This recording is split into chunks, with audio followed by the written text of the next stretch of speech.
ಕಾಷ್ಟಶಿಲ್ಪಿ ಬಸಣ್ಣ ಮೋನಪ್ಪ ಬಡಿಗೇರ್ ಅವರು ಪ್ರಸಕ್ತ 2025ನೇ ಸಾಲಿನ ಕರ್ನಾಟಕ ರಾಜ್ಯೋತ್ಸವ ಪ್ರಶಸ್ತಿಗೆ ಆಯ್ಕೆಯಾಗಿರುವ ಹಿನ್ನೆಲೆಯಲ್ಲಿ ಅವರಿಗೆ ಪೇಠ ತೊಡಿಸಿ ಶಾಲು ಹೊದಿಸಿ ವಿಶೇಷವಾಗಿ ಸನ್ಮಾನಿಸಿ ಗೌರವಿಸುವ ಮೂಲಕ ಸತ್ಕರಿಸಲಾಯಿತು.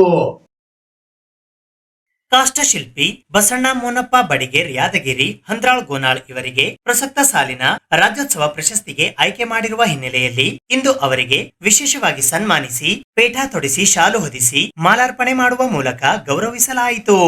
ಈ ಸಂದರ್ಭದಲ್ಲಿ ಖ್ಯಾತ ಕಲಾವಿದರಾದ ಕರ್ನಾಟಕ ಲಲಿತಕಲಾ ಅಕಾಡೆಮಿಯ ಮಾಜಿ ಸದಸ್ಯರು ಹಾಗೂ ರಾಜ್ಯೋತ್ಸವ ಪ್ರಶಸ್ತಿ ಪುರಸ್ಕೃತರಾದ ಮೋಹನ್ ಸೀತನೂರ್, ಕೆ ಸೀತನೂರ್ ಜ್ಯುವೆಲರ್ಸ್ ನ ಖ್ಯಾತ ಸುವರ್ಣ ಉದ್ದಿಮೆದಾರರಾದ ಕೇಶವ್ ಸೀತನೂರ್, ಕರ್ನಾಟಕ ಶಿಲ್ಪಕಲಾ ಅಕಾಡೆಮಿಯ ಮಾಜಿ ಸದಸ್ಯರು, ಅಯೋಧ್ಯ ರಾಮಲಲ್ಲಾ ಪೂಜಾ ವಿಗ್ರಹ ನಿರ್ಮಾಣದ ಸ್ಥಪತಿಗಳು, ಅಯೋಧ್ಯ ರಾಮಲಲ್ಲಾ ಪೂಜಾ ವಿಗ್ರಹ ಶಿಲೆ ಆಯ್ಕೆ ಮಾಡಿದ ಶಿಲಾತಜ್ಞರಾದ ಡಾಕ್ಟರ್ ಮಾನಯ್ಯನ ಬಡಿಗೇರ್, ಕರ್ನಾಟಕ ಶಿಲ್ಪಕಲಾ ಅಕಾಡೆಮಿಯ ಮಾಜಿ ಸದಸ್ಯರಾದ ಸುರೇಂದ್ರ ಕೆ ವಿಶ್ವಕರ್ಮ ಕೊಳ್ಳೂರು, ಶಿಲ್ಪಕಲಾ ಅಕಾಡೆಮಿ ಅವಧಿಯ ಪ್ರಶಸ್ತಿ ಪಡೆದ ಶಿಲ್ಪಿ ಮಲ್ಲಿಕಾರ್ಜುನ್ ಕಾಳಪ್ಪ ಚಿಕ್ಕನಹಳ್ಳಿ, ಖ್ಯಾತ ಲೋಹ ಶಿಲ್ಪಿ ಶ್ರೀಶೈಲ್ ಬಡಿಗೇರ್ ಇವರು ಹಿರಿಯ ಶಿಲ್ಪಿ ಬಸಣ್ಣ ಮೋನಪ್ಪ ಬಡಿಗೇರ್ ಅವರಿಗೆ ಕರ್ನಾಟಕ ರಾಜ್ಯೋತ್ಸವ ಪ್ರಶಸ್ತಿಗೆ ಆಯ್ಕೆ ಮಾಡಿದ ಕರ್ನಾಟಕ ಸರ್ಕಾರಕ್ಕೆ ಅಭಿನಂದನೆಗಳನ್ನು ಸಲ್ಲಿಸಿದ್ದಾರೆ. ಈ ಸನ್ಮಾನದ ಸಂದರ್ಭದಲ್ಲಿ ಕರ್ನಾಟಕ ಕಾರ್ಯನಿರತ ಪತ್ರಕರ್ತರ ಸಂಘದ ರಾಜ್ಯ ಉಪಾಧ್ಯಕ್ಷರಾದ ಭವಾನಿ ಸಿಂಗ್ ಎಂ ಠಾಕೂರ್ ಸೇರಿದಂತೆ ಇತರೆ ಅನೇಕರು ಉಪಸ್ಥಿತರಿದ್ದರು. ಕಾಷ್ಟಶಿಲ್ಪಿ ಬಸಣ್ಣ ಮೋನಪ್ಪ ಬಡಿಗೇರ್ ಇವರ ತಂದೆಯ ಹೆಸರು ಮೋನಪ್ಪ ಮತ್ತು ತಾಯಿ ಮಲ್ಕಮ್ಮ. ಇವರು ಹುಟ್ಟಿದ್ದು 1/6/1933 ಗೋನಾಲ್ ಎಸ್ಡಿಯಲ್ಲಿ 2ನೇ ತರಗತಿಯವರೆಗೆ ವ್ಯಾಸಂಗ ಮಾಡಿರುವ ಇವರ ಕಲಾಗುರುಗಳು ಕರ್ನಾಟಕ ಶಿಲ್ಪಕಲಾ ಅಕಾಡೆಮಿ ಗೌರವ ಪ್ರಶಸ್ತಿ ಪುರಸ್ಕೃತರಾದ ನಾಡೋಜ ನಾಗಣ್ಣ ಬಡಿಗೇರ್ ಅವರು. ಆಯಬದ್ಧವಾದ ವಾಸ್ತುಶಾಸ್ತ್ರ ನಿಯಮದ ಪ್ರಕಾರ ಅನೇಕ ಕಲಾತ್ಮಕ ಮನೆಗಳನ್ನು ಇವರು ನಿರ್ಮಿಸಿದ್ದಾರೆ. ಇವುಗಳಲ್ಲಿ ಚದುರಂಗ ಪಡಸಾಲೆ, 5 ಮತ್ತು 7 ಅಂಕಣ ಪಡಸಾಲೆ, ಇದರಲ್ಲಿ ತೊಲೆ, ಬೋದು, ತೋರಣ, ಬಿತ್ತಿ ತೊಲೆ, ಪಂಕಬೋದು, ಖಂಡೆ, ಅಡ್ಡಬೋದು, ಮೊದಕಾನಿ, ಕಮಾನ್, ನಾಗಬಂಧ, ಗಡಿಗೆ, ಕಂಬ, ಗದ್ದಿಗೆ ಕಲ್ಲು, ಇವುಗಳಲ್ಲಿ ಪ್ರಾಣಿ ಪಕ್ಷಿ ದೇವತೆಗಳು, ಬಳ್ಳಿ ಎಲೆ, ಸುಳುವು ಅನೇಕ ಕಲಾತ್ಮಕ ಶಿಲ್ಪಗಳಿಂದ ನಿರ್ಮಿಸಿದ್ದಾರೆ. ಪಲ್ಲಕ್ಕಿ, ತೇರು, ಮಂಟಪ ರಚನೆ ಮಾಡಿದ್ದಾರೆ. ಇವರ ಕಲಾಕೃತಿಗಳು ಕಲಬುರಗಿ ಹಾಗೂ ರಾಯಚೂರು ಜಿಲ್ಲೆಯ ಕೆಲವು ಭಾಗಗಳಲ್ಲಿ ನೋಡಲು ಸಿಗುತ್ತವೆ. ಒಂದೇ ಮರದ ತುಂಡಿನಲ್ಲಿ ರಚಿಸಿದ ಗುಂಬರಿ, ಅನೇಕ ಮರದ ತುಂಡುಗಳಿಂದ ಹೆಣೆದ ಚೆಂಡು, ಗಾಜಿನ ಬಾಟಲಿಯಲ್ಲಿ ವ್ಯವಸಾಯಕ್ಕೆ ಸಂಬಂಧಿಸಿದ ಸಾಮಾನುಗಳನ್ನು ಮರದ ತುಂಡಿನಲ್ಲಿ ಜೋಡಿಸಿ ಇಟ್ಟಿದ್ದಾರೆ. ಚಿಕ್ಕ ತೇರು, ಹೊರಸು, ಹಗಲಗತ್ತರಿ, ಮಂಚ ಬಾಟಲಿಯಲ್ಲಿ ಜೋಡಿಸಲ್ಪಟ್ಟಿವೆ. ಮರದ ತುಂಡುಗಳನ್ನು ಜೋಡಿಸಿ ವಿವಿಧ ರೀತಿಯ 12 ಕೆಲಸ ಮಾಡುವಂತಹ ಯಂತ್ರವನ್ನ ಇವರು ರಚಿಸಿದ್ದಾರೆ. ಈ ಯಂತ್ರಕ್ಕೆ ಒಂದೇ ಬದಿಯಿಂದ ಚಾಲನೆ ಕೊಟ್ಟರೆ 12 ವಿವಿಧ ರೀತಿಯ ಕೆಲಸಗಳು ಪ್ರಾರಂಭಗೊಳ್ಳುತ್ತವೆ. 1985ರಲ್ಲಿ ಸುರಪುರದಲ್ಲಿ ನಡೆದ ಸಗರನಾಡು ದರ್ಶನ ಕಾರ್ಯಕ್ರಮದಲ್ಲಿ ಇವರ ಕಲಾಕೃತಿಗಳು ಪ್ರದರ್ಶನಗೊಂಡಿವೆ. 2005ರಿಂದ 2010ರವರೆಗೆ ಕರ್ನಾಟಕ ಶಿಲ್ಪಕಲಾ ಅಕಾಡೆಮಿಯ ವಾರ್ಷಿಕ ಪ್ರದರ್ಶನದಲ್ಲಿ ಇವರು ಭಾಗವಹಿಸಿದ್ದರು. 2015ರಲ್ಲಿ ಕರ್ನಾಟಕ ಶಿಲ್ಪಕಲಾ ಅಕಾಡೆಮಿ ಬೆಂಗಳೂರು ಹಾಗೂ ಸರಕಾರಿ ಪ್ರಥಮ ದರ್ಜೆ ಕಾಲೇಜಿನಲ್ಲಿ ಆಯೋಜಿಸಿದ್ದ ಯುವ ಜನತೆಗೆ ಜಾನಪದ ಕಲೆಯ ರಸಗ್ರಹಣ ಲಿಂಗಸೂಗೂರಿನಲ್ಲಿ ಸಂಪನ್ಮೂಲ ವ್ಯಕ್ತಿಗಳಾಗಿ ಭಾಗವಹಿಸಿದ್ದರು. ಕರ್ನಾಟಕ ಶಿಲ್ಪಕಲಾ ಅಕಾಡೆಮಿ ಬೆಂಗಳೂರು ಇವರು 2002ರಲ್ಲಿ ಸುರಪುರದಲ್ಲಿ ಆಯೋಜಿಸಿದ್ದ ಮರಗೆತ್ತನೆ ಶಿಬಿರದಲ್ಲಿ ಇವರು ಭಾಗವಹಿಸಿದ್ದಾರೆ. ಶರಣಬಸವೇಶ್ವರ ಸಂಸ್ಥಾನ ಕಲಬುರಗಿ, ಬಲವಂತರಾಯಗೌಡ ಚಿಕ್ಕನಹಳ್ಳಿ, ಪರಮಣ್ಣಗೌಡ ಮಾಲಿ ಪಾಟೀಲ್ ಚಿಕ್ಕನಹಳ್ಳಿ, ಅಂಬ್ರಣ್ಣ ಗುಡಿಬಲ್ಲಿ ಹಂದ್ರಾಳ್ ಸೇರಿದಂತೆ ಇನ್ನು ಅನೇಕ ದೇವಸ್ಥಾನ ಮತ್ತು ಮಠಗಳಲ್ಲಿ ಇವರು ಕಲಾಕುಸರಿ ಮಾಡಿದ್ದಾರೆ. ಇವರಿಗೆ ಕರ್ನಾಟಕ ಶಿಲ್ಪಕಲಾ ಅಕಾಡೆಮಿ ಗೌರವ ಪ್ರಶಸ್ತಿ 2007ರಲ್ಲಿ ಮತ್ತು 2013ರಲ್ಲಿ ಜಕಣಾಚಾರಿ ಪ್ರಶಸ್ತಿ ಲಭಿಸಿವೆ. ಶ್ರೀಮತಿ ಲೀಲಾದೇವಿ ಆರ್ ಪ್ರಸಾದ್, ಮಾಜಿ ಸಚಿವರು, ಕರ್ನಾಟಕ ರಾಜ್ಯ ಕರಕುಶಲ ಅಭಿವೃದ್ಧಿ ನಿಗಮ ನೇಮಿತ ಬೆಂಗಳೂರು, ಕರ್ನಾಟಕ ಸರ್ಕಾರದ ಒಂದು ಉದ್ಯಮದ ಅಧ್ಯಕ್ಷರಾಗಿದ್ದಾಗ ಇವರ ಕಲಾಕೃತಿಯನ್ನ ಮೆಚ್ಚಿ 1983ರಲ್ಲಿ ಪ್ರಶಂಸೆ ಪತ್ರವನ್ನ ಕಳಿಸಿದ್ದಾರೆ. 15 ವರ್ಷದ ಯುವಕನಿದ್ದಾಗ ಕಾಷ್ಟಶಿಲ್ಪ ಕಲಾ ಸೇವೆಯನ್ನ ಪ್ರಾರಂಭಿಸಿ ಇಂದಿಗೂ ಸೇವಾ ನಿರತರಾಗಿದ್ದಾರೆ.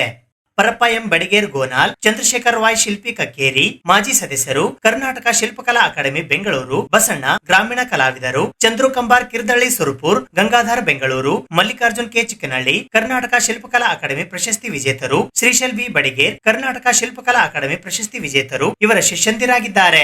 ಪ್ರಿಯ ವೀಕ್ಷಕರೇ, ಇಂದು ನಮ್ಮೊಂದಿಗೆ ರಾಜ್ಯೋತ್ಸವ ಪ್ರಶಸ್ತಿ ಪಡೆದಂಥ ಬಸಣ್ಣ ಮೋನಪ್ಪ ಬಡಿಗೇರ್ ಅವರು ನಮ್ಮೊಂದಿಗಿದ್ದಾರೆ. ಅವರು ಪ್ರಶಸ್ತಿ ಪಡೆದ ಸಂದರ್ಭದಲ್ಲಿ ಅವರ ಅನಿಸಿಕೆಗಳನ್ನು ನಮ್ಮ ಸುದ್ದಿ ಸಮಯದೊಂದಿಗೆ ಹಂಚಿಕೊಳ್ಳಲು ಬೇಡಿಕೊಂಡು ನಮಸ್ಕಾರ ಬಸಪ್ಪನವರೇ.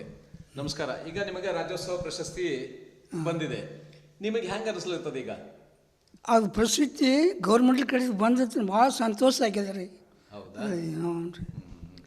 ಇಲ್ಲಿ ಒಳ್ಳೆ ಕುಂತ ಏನು ಕೆಲಸ ಬರ್ತಿರದ ಅಂತ ಕೇಸ್ ಹೇಳಿದ್ರಿ. ಅದರಿಂದ ನಮ್ಮ ಅಣ್ಣವ್ರಿಗೆ ರಾಜಪ್ರಶಸ್ತಿ ಉತ್ಸವ ಬಂತು ರೀ. ಇದು ನಮಗೆ ಬಂದದಕ್ಕೆ ನಾವು ಭಾಳ ಸಂತೋಷ ಆಗ್ಯದ ರೀ. ಈಗ ಇದು ಈ ಕಲೆಯದಲ್ಲ ಇದು ಯಾವಾಗ ಹಿಡಿದು ಮಾಡ್ಕೊತ ಹೊಂಟ್ರಿ? ಇದು ಪ್ರೇರಣೆ ಯಾರು? ನಮ್ಮ ಯಜಮಾನರಿದ್ದರು ಮೋಹನೇಶ್ವರ ಅವರು, ನಮ್ಮ ತಂದೆಯವರು. ನಾವು 5 ಮಂದಿ ಅಣ್ಣ ತಮ್ಮರ್ರಿ. 5 ಮಂದಿ ಅಣ್ಣ ತಮ್ಮರದಾಗ ಈಗ ಒಬ್ಬರು ಶಿರ್ವಳಕ್ಕೆ ಹೋದ್ರಿ ನಮ್ಮ ಅಣ್ಣ ನಡಿನತ್ತ, ಇನ್ನೊಬ್ಬ 2ನೇ ಅಣ್ಣ ಚಿಕ್ಕನಳ್ಳಿಗೆ ಹೋದ್ರಿ. ನಾವು 3 ಉಳಿದವ್ರಿ ಗೋನಾಳದಾಗ. ಅಲ್ಲಿ ದೊಡ್ಡ ಸಣ್ಣ ಮನೆಗಳು ನಮ್ಮದು. ಅದ್ರೊಳಗೆ ಏನೋ ಕೆಲಸ ಹಳ್ಳಿ ಒಳಗೆ ಏನೋ ಮಾಡಿದ್ರು ಕಿಮ್ಮತ್ತಿದ್ದಿಲ್ಲ ಭಾಳ, ಅಷ್ಟೇ ಸ್ವಲ್ಪ ಕೊಡ್ತಿದ್ರು. ಅದರಿಂದ ಹಂಗೆ ಬೆಳ್ಕೊಂತ ಬರೋದ್ರೊಳಗಾಗಿ ಈಗ ಮಾನಯ್ಯ ಬಡಿಗೆಯವರು ಇಲ್ಲಿಗೆ ನೌಕರಿ ಆಯ್ತು ರೀ. ನೌಕರಿ ಆದ್ಮ್ಯಾಕ ಅವರು ಊರಿಗೆ ಬಂದಿದ್ರಿ. ಏನೋ ಒಂದು ನಮೂನಿ ಕೆಲಸ ನಾವು ಮಾಡ್ತೀವಿ. ಅದನ್ನು ನೋಡಿ ಕೇಸಿ ಇಲ್ಲಿ ಕುಂತ್ರ ನೀವು ಬರ್ತೀನಿ ಅಂತಿದ್ದಿ, ಯಾವಾಗ ಬರ್ತೀವಿ ಖಂಡಿಸಿ ಹೇಳು ನಮಗೆ ಅಂತ ಹೇಳಿದ್ರು ಅವರು. ವಿಜಯರ ದೋಸ್ತ ಇವರು ಮಾನಯ್ಯರು. ಈ ಸಲ ಖಂಡಿತ ಬರ್ತೀವಪ್ಪ ಅಂತ ಹೇಳಿದೆವು ರೀ. ಯಾವಾಗ ಬರ್ತೀರಿ ಅಂತಂದು ಈ ಮೋನಪ್ಪನ ಜಾತ್ರೆ ಬಂದದ್ರಿ. ಮೋನಪ್ಪನ ಜಾತ್ರೆ ಮುಗಿಸ್ಕೊಂಡ ಮೇಲೆ ನಮಗೆ ಬಂದಕ್ಕೆ ಭೇಟಿ ಕೊಡ್ತೀವಿ ಅಂತ ಅಂದೇವ್ರಿ. ಅಲ್ಲಿಂದ ಮೋನೇಶ್ವರನ ಜಾತ್ರೆ ಮುಗಿಸ್ಕೊಂಡ ಮ್ಯಾಗ ದೊಡ್ಡತ್ತ ನಾಗಣ್ಣವ್ರವರು ಅಣ್ಣವರು, ಅದರಿಂದ ಶಿರವಾಳದಕ್ಕೆ ಹೋಗ್ಯಾನಲ್ಲ ರೀ ದೇವೇಂದ್ರಪ್ಪ ಅಣ್ಣವರು, ನಾವು 3 ಬಂದೀವ್ರಿ. ಬಂದು ಕೇಸಿ ನಮ್ಮ 3 ಕರ್ಕೊಂಡು ಅಲ್ಲಿ ಶರಣ ಬಸಪ್ಪರಿಗೆ ಭೇಟಿ ಮಾಡಿ ಮನೆ ಹೊಂಟವಾದ್ರೆ ಅವರು ಭೇಟಿ ಮಾಡಿಸಿದ್ರಿ. ಈಗ ಇದು ಒಂದು ಬಾಕ್ಲಿ ಅದ. ಈ ಬಾಕ್ಲಿಗೆ ಒಂದು ಹೊಸದು ನೀವು ಮಾಡಿ ಕೇಸಿ ಇದಕ್ಕೆ ಫಿಟಪ್ ಮಾಡಬೇಕು ಅಂತಂದ್ರಿ. ಆಟೆ ಮಾಡಮ್ರಿ ಹೆಂಗಾರೆ ಅಂತಂದ್ರಿ. ಹಾಂ ಮಾಡಮ್ಮ ಅಂತಂದೀವಿ. ನೀವು ಹೆಂಗೆ ಮಾಡ್ತೀರಿ ಅದನ್ನು ನಮಗೆ ಟೈಲ್ ತೋರಿಸ್ಬೇಕಂತಂದ. ಆಯ್ತು ನಾಳೆಗೆ ಬರ್ತೀವಿ ಅಂತಂದ್ರೆ ನಮ್ಮ ಅಣ್ಣ ಶಿರವಾಳದ ಅಣ್ಣ. ತಿರುಗಿ ಮರ್ದಿನ ಏನೋ ಒಂದು ಡ್ರಾಯಿಂಗ್ ಮಾಡ್ಕೊಂಡು ಕೇಸಿ ವಾದೇವ್ರಿ. ಹೋಗಿ ಕೇಸಿ 3 ಮತ್ತು ಮಾನಯ್ಯರು ಒಳಗೆ ವಾದ ಮ್ಯಾಕ ಅವ್ರು ಏನು ಅಂದರು, ಇದು ಕೆಲಸ ಏನಪ್ಪ ಅಂತ ಕೇಸಿ ಅದು ತಾಚಾರ ಆಯ್ತು ಅವರಿಗೆ. ಡ್ರಾಯಿಂಗ್ ಮಾಡಿದ್ದೆ ಬೇರೆ, ಕೈಲಿ ಕೆಲಸ ಮಾಡಿದ್ದೆ ಬೇರೆ. ಡ್ರಾಯಿಂಗ್ನಾಗ ಏಟು ಮಾಡಿದ್ರೂ ಅದು ಅಷ್ಟು ಅನ್ಸಂಗಿಲ್ಲ ರೀ. ಕೆಲಸ ಮಾಡಿದ್ದು ನೋಡಿದ್ರೆ ಅದು ಮನುಷ್ಯ ತೃಪ್ತಿ ಆಗ್ತದೆ, ನಿಜವಾದ ಆಗ್ತದೆ. ಅದಕ್ಕಾಗಿ ಮತ್ತೆ ಏನೋ ಹಂಗೆ ಮಾಡ್ಕೊಂತ 2-3 ದಿನ ಹೋಗಿದ್ವಿ, ತೋರಿಸಿದ್ದೇವೆ ರೀ. ಅದಕ್ಕೇನು ಮನಸ್ಸಿಗೆ ಬರಲಿಲ್ಲ. ಅಲ್ಲಿ ಮನೆ ಕೆಲಸ ಮಾಡಿದ್ರಲ್ಲ ಅಲ್ಲಿಗೆ ಹೋಗಿ ನೋಡ್ಕೊಂಬರ್ರಿ ಅಂತಂದ. ಅದು ಮನೆ ಅವ್ರು ಯಾರ ಹೆಸರು ಜಾಸ್ತಿ ಈಗ ಮಾಡಿದ್ದು ಕೆಲಸ ನೋಡ್ಲಿಕ್ಕೆ ಹೋದ್ರು. ನೀವು ಅದು ಕೆಲಸ ಮನೆ ಆಗ್ಯದ, ಅದನ್ನು ನೀವು ನೋಡ್ಕೊಂಬರ್ರಿ ಅಂತಂದ. ನಾವು 4 ಮಂದಿ ಅಲ್ಲಿಗೆ ಹೋದವ್ರಿ. ಹೋಗಿ ನೋಡಿ ಕೇಸಿ ಬಂದೀವಿ. ಅದು ಸಿರವಾಡ್ದ ನಮ್ಮ ಅಣ್ಣ ಏನಂದ, ಅದು ಏನಾದ್ರಿ ದಗದ ಮಾಡಿ ಫೆವಿಕಲ್ ಹಚ್ಚಿ ಸೂಜಿ ಮಳೆ ಹಾಕಿ ಮೆಚ್ಚರ್ ಮ್ಯಾಗ ಅಂತ ಶರಣಬಸಪ್ಪಗೆ. ಇಷ್ಟೇ ಆದ್ರೆ ಅದ್ರಾಗ ಏನು ಕೈಲಿನ ಕೆಲಸ ಮಾಡಿದ್ದು ಅಲ್ಲ. ಮಾಡಿ ಕೇಸಿ ಮೆಚ್ಚಾರ, ಸೂಜಿ ಮಳೆ ಹಾಕ್ಯಾರ, ಅದು ಅದ್ರಾಗ ಕೆಲಸ ಮಾಡಿದ್ದು ಅಲ್ಲ ಅಂತಂದ. ಅಂದರೆ ತನ್ನ ಬೆನ್ನಿಂದ ಒಂದು ಇಷ್ಟು ಕೆಟ್ಟಿಗೆ ಇದು ಮೂರ್ತಿ ಹತ್ರಿ ಅದನ್ನು ತಗೊಂಡು ಕೇಳಿ ತೋರಿಸಿ, ಇದು ಹೆಂಗದ, ಇದ್ರಂಗೆ ಮ್ಯಾಕ್ ಉಬ್ಬಾಬ ಕೆಲಸ ಅಂತಂದ. ಆಯ್ತು ರೀ, ಆಗ್ತದೆ.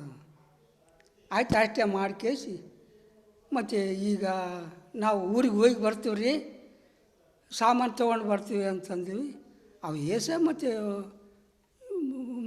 ಎಷ್ಟು ರೂಪಾಯಿ ಕೊಟ್ಟರು ಆಗಿನ ಕಾಲಕ್ಕೆ ಹೋಗಿ ಬರೋದಕ್ಕೆ.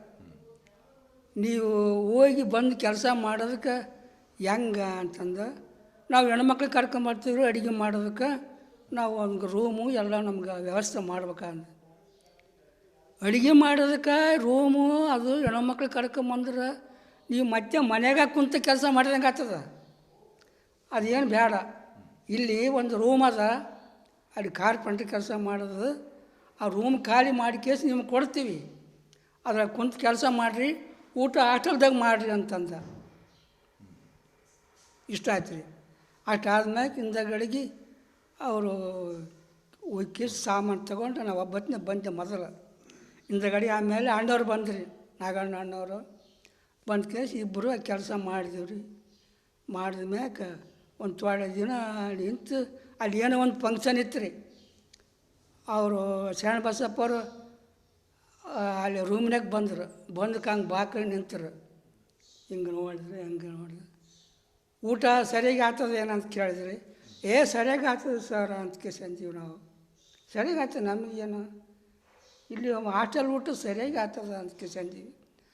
ಅಂದಮೇಲೆ ಮತ್ತೆ ಒಂದು ತೊಡೆ ದಿನ ಹಂಗೆ ಹೋಯ್ತು ರೀ. ಹೋದ್ಮ್ಯಾಕ ಅಲ್ಲಿ ಫಂಕ್ಷನ್ ಇತ್ತು ರೀ ಹಾಸ್ಟೆಲ್ದಾಗ. ಅದೇ ಬಾಕ್ಲಿ ಹಾಕ್ಯಂಡು ಹೊರಗೆ ಬರೋರು ನಾವು ದಗದ ಬುಟ್ಟು ಕೆಜಿ ಅಣ್ಣವರು ನಾವು ಇಬ್ಬರು ಇದ್ದೀವಿ. ಹಿಂದಗಡೆಗೆ ಅದು ಬಾಕ್ಲಿ ಈ ಕಡೆ ತೊಗೊಂಬರ್ರಿ ಅಂತಂದು ಅವ್ರು ಒಬ್ಬಿಬ್ಬರಿಗೆ ಬರೋ 4 ಮಂದಿ ಬರಬೇಕು ಅಂತ ಅದು ಮ್ಯಾಗ ಹಿಂಗೆ ಮ್ಯಾಗ ಒದಿಕೆ ಹಾಕಿದ್ದೀವಿ ರೀ. ಹಿಡ್ಕೊಂಡು ಕೇಸಿ ಹಿಂಗೆ ಹೊರಗೆ ಬಂದ್ರಿ. ಬಂದು ಅಲ್ಲಿ ಇಳಿಸಿದ್ರು. ಇಳಿಸಿ ಕೇಸಿ ಅದು ಪರ್ದೆ ತೆಗೆದಿವ್ ರೀ. ನೋಡಿದ್ರು ಹೊಸ ಮಂದಿ. ಆ ಇಂಜಿನಿಯರ್ ಅಂತಾರೆ ದೊಡ್ಡ ಗುಲ್ಬರ್ಗಕ್ಕೆ ದೊಡ್ಡವ್ರು ಅವರು. ಇಂಜಿನಿಯರ್ ಅಂದ್ರೆ ಇದು ಒಂದ್ರ ಮ್ಯಾಗ ಹಿಂಗೆ ಮಾಡಬೇಕು ಅಂತಂದ. ಸರ್ ನೀವು ಹೇಳೋದು ನಾವು ತಿಳಿತದ, ಒಂದ್ರ ಮ್ಯಾಗ ಅಂತ ತೋಳು ಇದ್ರಂಗೆ ಮಾಡೋಕ್ಕೆ ಬರೋಂಗಲ್ಲ. ಅಲ್ಲಿ ಅದೇ ಜಾಗದಾಗ ಕೂಡ್ಸ್ಬೇಕಾಗ್ಯದ. ಹಳೆ ಬಾಕ್ಲಿ ಜಾಗದಾಗ ಕೂಡ್ಸ್ಬೇಕಾಗ್ಯದ. ಜಾಗ ಹೊಸ ಜಾಗದಾಗಿದ್ದರೆ ಹಿಂಗೆ ಬರ್ತದ, ಅದು ಬರೋಂಗಿಲ್ಲ ಅಂತಂದೆ. ಆತ ಏನಂತ ಶರಣಬಸಪ್ಪ ಅಣ್ಣವರು, ನೀವು ಏನು ಹೇಳಬೇಡ್ರಿ, ನೀವು ಇಂಜಿನಿಯರ್ ದೊಡ್ಡವ್ರು, ನೀವು ಗುಲ್ಬರ್ಗ ದೊಡ್ಡವ್ರು, ನೀವು ನಿನಗೆ ನೋಡೋಕೆ ಕರ್ಸೀನಿ, ಹೇಳೋಕ್ಕಾಗಲ್ಲ, ಅವ್ರಿಗೆ ಹೇಳ್ಬೇಡ ನೀನು ಅಂದ್ಬಿಟ್ಟ.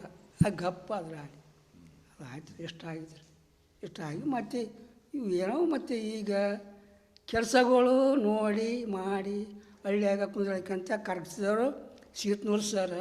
ಸುರಪುರಕ್ಕೆ ಒಂದು ಕ್ಯಾಂಪ್ ಮಾಡಿದ್ರಿ ಅವರು, ಶೀತ್ನೂರು ಸಿಯವರು ಮಾನಯ್ಯವರು. ಅಲ್ಲಿ ಕೆಲಸ ಮಾಡ್ತೀವಿ ರೀ. ನೀವು ಇಲ್ಲಿ ಕುಂದ್ರಬೇಡ್ರಿ, ಬರ್ರಿ ಗುಲ್ಬರ್ಗ ಅಂತ ಅವ್ರಿಗೆ ಅಂದ್ರಿ. ನಿಮಗೆ ಅತಿ ತೃಪ್ತಿ ಸಂತೋಷ ಅನಿಸಿದ್ದು ಯಾವ ಕೆಲಸ ನೋಡಿ ಭಾಳ ಸುಮಾರು ಮಾಡಿರೋ ಕೆಲಸ, ಅದರೊಳಗೆ ಖುಷಿ ತಂದಿದ್ದು ಇದು ಕೆಲಸ ಭಾಳ ಖುಷಿ ಬಂತು ಅಂತಂದಂಗೆ ಮನಸಾರೆ ಕೆಲಸ ಆಗಿರ್ತದೆ ನೋಡ್ರಿ. ಸುಮಾರು ಮಾಡಿರ್ತೀವಿ, ಅದರೊಳಗೆ ಒಂದು ಯಾವ ಥರ ನಿಮಗೆ ಹಿಡಿಸಿದ್ದು? ನಾವು ಕೆಲಸ ಮಾಡ್ತಾ ಅದು ಉತ್ತೇಜನ ತಾನೇ ಬರ್ತಾರೆ ಒಳಗೆ. ಈಗ ಒಂದು ಕೆಲಸ ಮಾಡಿದ್ವಿ ಅಂತಂದ್ರೆ ಇದಕ್ಕಿಂತ ಇನ್ನೂ ಸ್ವಲ್ಪ ಜಾಸ್ತಿ ಮಾಡ್ಬೇಕು ಅನ್ನೋದು ಅರ್ಥದ, ಅದಕ್ಕಿಂತ ಜಾಸ್ತಿ ಮಾಡ್ಬೇಕು ಅನ್ನೋದು ಅರ್ಥದ.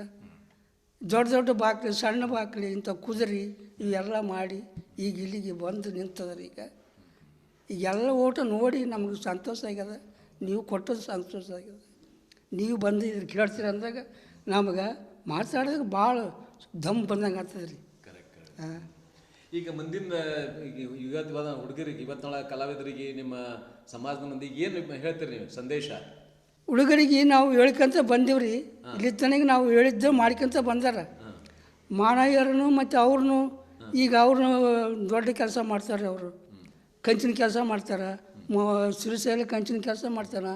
ವರದರಾಜ ಕಟ್ಟಿಗೆ ಕೆಲಸ, ಶ್ರೀಶೈಲ ಕೆಬ್ಬಣದ ಕೆಲಸ ಪೂರ್ತಿ ಮಾಡ್ತಾನೆ.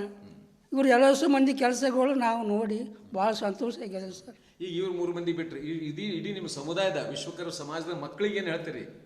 ಈಗ ನಾವು ಏನು ಮಾಡ್ಕೊಂತ ಬಂದೀವಿ ಅದೇ ಕೆಲಸನ ಮಾಡ್ಕೊಂತ ನೀವು ಹೋಗ್ರಿಯಪ್ಪ. ಇದರಿಂದ ಬೆಲೆ ಅದ, ಇದಕ್ಕೆ ಉತ್ಪನ್ನ ಬರ್ತದ, ನೀವು ಮತ್ತೆ ಮುಂದೆ ಬೆಳಿತೀರಿ ನೀವು ಅಂತ ನಾವು ಇಷ್ಟು ಹೇಳ್ಬೇಕಾರೆ ನಾವು ಮೊಮ್ಮಕ್ಕಳಿಗೆ ಮಕ್ಕಳಿಗೆ ಎಲ್ಲ ಓಟು ಮಾಡಿದ ಕೇಸನ್ನು ಓಡಿಕೊಂಡು ಬಂದು ಈಗ ನೋಡಿವಿ. ಇದಕ್ಕಿಂತ ಇನ್ನೂ ಹೆಚ್ಚಿಗೆ ನೀವು ಬೆಳೆದ ಕೇಸಿ ಮಾಡ್ರಪ್ಪ ಅಂತ ಹೇಳೋದು.